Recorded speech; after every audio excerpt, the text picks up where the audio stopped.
বন্দর আসলেও বন্ধ হয়ে গেছে পুরোদমে। এই যে এইদিকে হলো আপনার এই এই 20-25 মিটার দূরেই আপনার হলো বর্ডার চেকপোস্ট। তো আমি আজ ভালোভাবে চেক দেওয়ার জন্য এসেছি যে বন্দরটা আসলে এইভাবে পুরোপুরিভাবেই বন্ধ হয়ে গেল নাকি।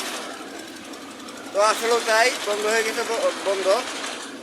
তো এখন ভারতীয়গণকে আর কি আমার প্রোগ্রামে আমি পথটা দেখাচ্ছি যে এখন কাজটা হলো আপনারা বাংলাদেশের দিকে না, আপনারা ভারত থেকে নেপালের দিকে প্রোগ্রামকে, হ্যাঁ, আপনাদের আইডিতে, হ্যাঁ, বিভিন্ন আচার অনুষ্ঠানাদিতে নেপালের দিকে টেনে নিন।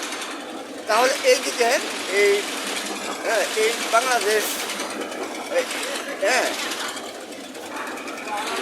এই দিকের আর কি তারা চিন্তা করবে যে আরে শালা এই মরণের গাছে তো যায় করতেছি, তখন এই দিকে তারাই তৈরি করে বলিদান হয়ে যাবে। ঠিক আছে, তো এটাই আর কি।